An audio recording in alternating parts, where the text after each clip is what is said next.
guys, welcome to the YouTube channel. Today I wanted to talk about the topic of managing a very demanding boss. Now, I've actually been quite fortunate in my career in that most of my bosses have been lovely, genuinely, and I've actually learned quite a lot from people that I've been managed by and kind of people that are leaders in the organisation. But I have had some bosses that are very demanding. I'm not going to mention any names or any companies, but we're probably talking quite a few years ago. So if I've worked with you in the last 5 years, certainly, you know, you're not in this category. So I remember years ago when I was working for a manager who was very demanding, and we had a nickname for that manager. Now, there's the amazing film, which is one of my favourites, called The Devil Wears Prada, and you've got the character played by Meryl Streep, who is Miranda Priestley. We had a boss that was so demanding, we actually used to call them Miranda. They didn't have exactly the same behaviours. They didn't come in and throw their coat and bag on the desk and ask us to put it away, but they were very, very demanding with things like last-minute requests, changing their mind, you know, requests right at the end of the day when you're about to go, or requests first thing in the morning, so like 8 o'clock in the morning when they need an answer by 9 o'clock that morning. So I know what it's like to manage a very demanding boss in kind of like a high pressured role. So I just thought it'd be useful to share with you my 5 top tips for managing a demanding boss. So the first tip is listen carefully, right? There's a great clip in the film, The Devil Wears Prada, where Miranda Priestley is giving off all of these instructions, and Anne Hathaway's character is kind of standing there, no pen and paper, just kind of like trying to take all of this in. And then she kind of goes out, and the amazing character played by Emma Blunt then sort of says, okay, what does she want? And Amanda's like, Anne Hathaway's kind of like, I don't know, she said something about skirts and she wants this.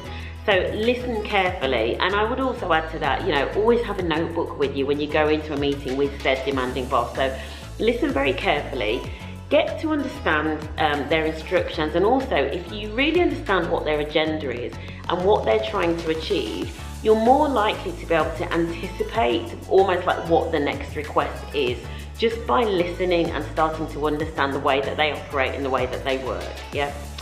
My second tip is clarify every request. What is needed? When is it needed by? How are we going to review it to make sure that it's right? How are we going to know that it's up to scratch? How are we going to know when it's finished? Clarify every request before you even start. I once had a boss who, they were kind enough actually to say, yeah, if I don't say exactly when it is that I need something for, so if I don't say, for example, that I need it in 2 or 3 weeks' time, that kind of means that I need it pretty much straight away. Okay, but that's, you know what? Knowing that is better than not knowing it and then not working on something, and then your boss then saying constantly, have you done that thing yet? Have you done that thing yet? Which is often what happens with demanding bosses. So the other thing I would say is clarify every request. What is needed? When is it needed by? How are we going to know that it's good enough? When are you going to get to review it? These are the questions you need to ask your boss. Okay, the third one is, do you know what, when things are just getting really bad and you just feel like you're constantly like this, kind of constantly clashing with your boss, and you feel that you can't do anything right and you've maybe got totally different styles, sometimes you just need to have a conversation. You just need to sit down and say, look, can we just talk about what your preferences are, how I work, how you like to work, and see whether we can get this thing to work. Now, I know they're the boss and you're working for them, and so in theory, they should be doing this, okay?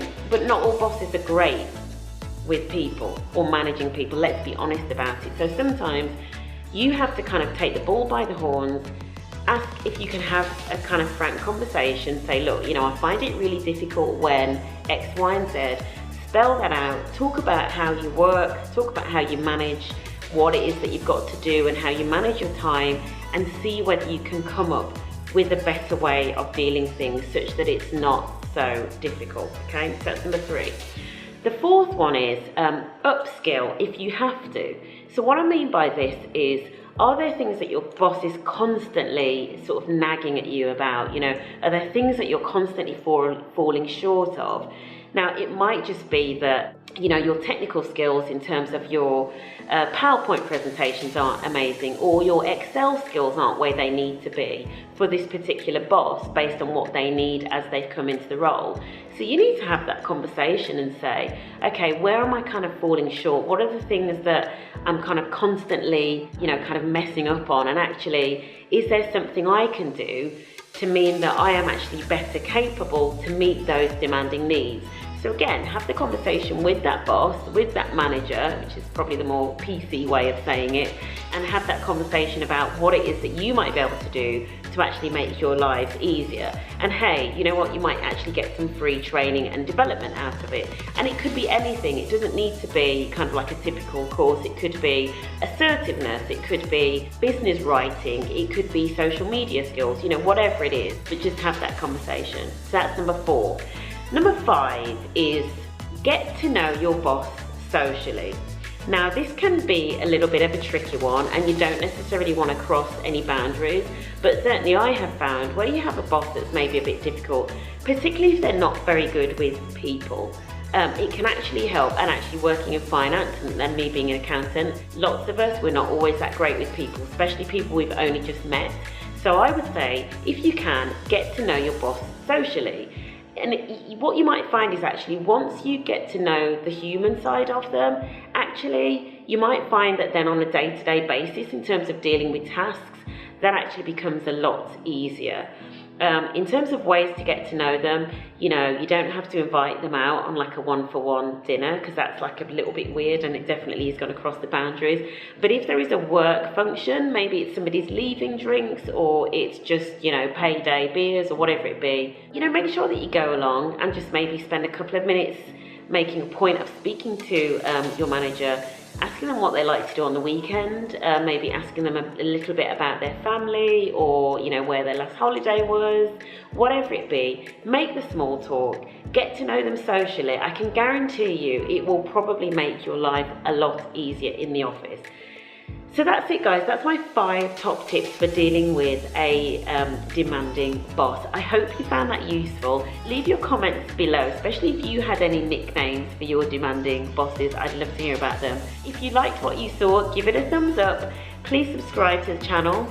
There'll be more videos like this, other videos around other things to do with work and career, so promotions, pay rises, getting ahead, and also things around if you've had enough of your job and you actually want to do something else, you want to become a contractor, a freelancer, or start your own business. So if you like what you hear, subscribe, press on the notifications so that you hear when I've got a new video out, and I will see you next time. Thanks for watching. Bye.